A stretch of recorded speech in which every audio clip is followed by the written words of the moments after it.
Coorg Fruit Farm is a retail chain which sells fruits grown in their orchards in Coorg, India.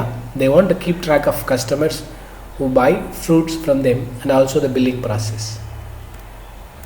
Write a Python program to implement the class diagram given below. So there are three classes: fruit info, purchase and customer. Let's look at one by one. And fruit info has two lists. The first list is fruit name list and second list is fruit price list.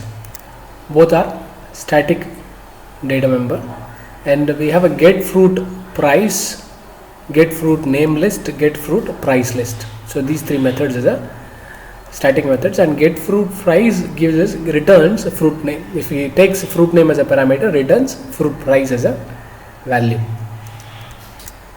Look at this. So we have a fruit name list which has fruits like apple, guava, orange, grape, and etc. And it has a price. It has one-to-one correspondence. For example, apple price is 200, guava price is 80, and orange price is 70. Like that, we'll have to take.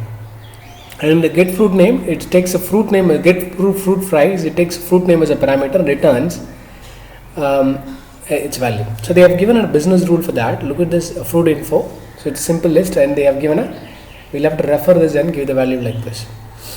Get fruit name price, fruit price, accept a fruit name and return its price per kg. If fruit is not available, then return -1. So what we need to do is we'll have to check whether fruit name in the fruit name list. If it is so, then we take the index of the fruit. So for example, if it is orange, the index of it is 0, 1, 2.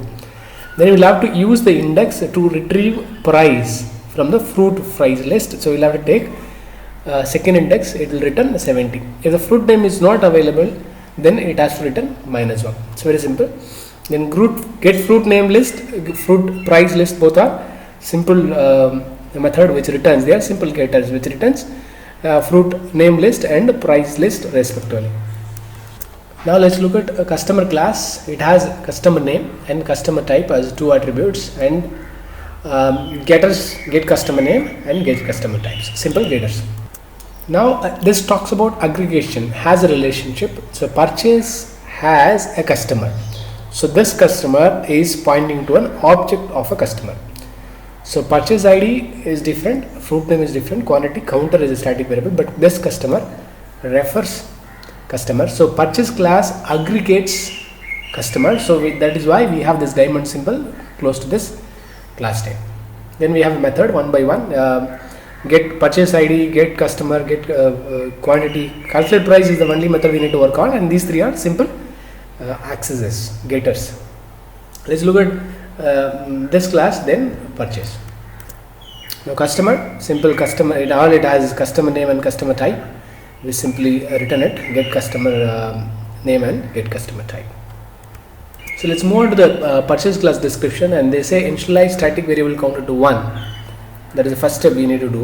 Then we need to work on the calculate price function, because we know how to work with the rest of the mutators. They are simple mutators. It is a constructor. Look at this, it's simple customer. It's a customer, it must be a customer object, right? So get purchase ID, get customer, get quantity, all these are simply mutator. And customer get calculate price is the method we need to work on. And the first step is we'll have to, they say we'll have to initialize static variable counter to 101. So in the purchase class, static variable initialization is the first step. So we have done it here, and we have used constructor to initialize attributes of the data members. Now let's move on. So let's look at one by one. They say for valid fruit name, if the fruit name is valid, only then we'll have to proceed. And they say they're giving us a hint. Invoke get fruit price. So when you pass a fruit name and the get fruit price, if it is going to return a value, then it means the fruit exists. Fruit name is valid. If it is going to return -1, then fruit name is invalid. We know that. That is how that function is written. We can take a look at that get fruit name function. Right? Look at this. So the get fruit name function itself checks whether the fruit name exists in the fruit name list. So we don't have to do it again. So all we need to do is we need to check if that function is going to return a value, anything beyond 0, greater than 0, then we can say right, if price kg is the method is a variable which is going to hold. We call get fruit price and pass the fruit name, which is initialized here in the constructor. So we pass it across and we get it, and we take that value and assign it to price per kg. If the price per kg is greater than 0, if it is going to be -1, we know no such fruit exists. If it is going to be greater than 0, then we will have to process the rest of the work. Calculate price based on the price per kg and quantity of the fruit purchased by the customer. Then if price kg of the fruit is maximum among the fruits, if you look at the example, 200 is the maximum among the fruits. If it is so, then we'll have to, and the quantity purchase is more than 1 kg, then we'll have to apply 2% discount. That is condition number 1. And condition number 2, if price per kg of the fruit is minimum among the fruits in the fruit list, in this example 60 is the minimum, and the quantity purchased is 5 kg or more, then we need to apply 5% discount on the calculated price. So that is why we have used this function max and min, right? We call out this method price list, we take the maximum, right? We take maximum and min value, then now we compare, right? Now we have a price per kg, we pass a fruit name and get a price per kg, that's fine. Now we compare, we'll have to if it is greater than 0, yes, we will compare all that, but before that what we are doing is we are creating an ID. For example, purchase ID starting from 101 and a prefix by P. So it has to start from, already we have initialized to 101, so we can straight away do that. So what we are doing is purchase ID is equal to P plus purchase dot counter. Purchase dot counter is it has an integer value, it is static variable. So just to perform concatenation, we will have to convert it into a string. So we are converting it into a string and appending it with a P. Then we increment purchase value, counter value, because that will it will go to the next value, so that when next object invoke this method, a new ID will be assigned. Fine. Then we calculate bill amount is equal to quantity into price. So we simply, if its quantity is 5 kg, so 5 into 200, let's say 1000. Now we check if price kg equal to maximum price and the quantity greater than 1, then we apply 2% discount. Otherwise, we also check if it is else if, right? We put it in either it should be a max value or min value. Any one of the condition could be true, might be true. That is why we put it in a if else. So min price and quantity greater than 5 or greater than or equal to 5, any condition is fine. Then we say bill amount is equal to bill amount minus bill amount into 0.05.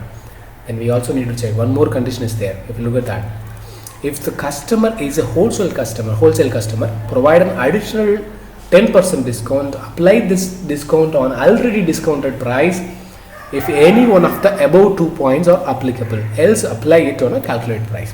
So simple. So if any one of the condition is going to be true, right? If you put like this, so I have taken another if statement. So now we check if the customer is going to be wholesale, then I apply the 10% discount. So it is this bill amount, on this bill amount we are applying. Otherwise we don't apply, we simply process it. That's about it. We return bill amount, otherwise we return minus. If price per kg is not greater than 0, then we return minus. If this is okay, then finally we return the bill amount. So if you execute this, we simply create one customer, Tom, and 1 is the value we have passed it across. Now we are verifying it, right? So we've created it passes all the test cases. So you can actually call out the methods available here, perform. So they say there will be only one fruit name with a maximum and minimum price. Fine. Create objects customer, and purchase class also we can create customers. Then we can call out calculate price. We can do that. I hope you're able to understand this. So we already have done it. We have created a purchase class object. Then we have called out the calculate price method and return 2. You may print other values as well.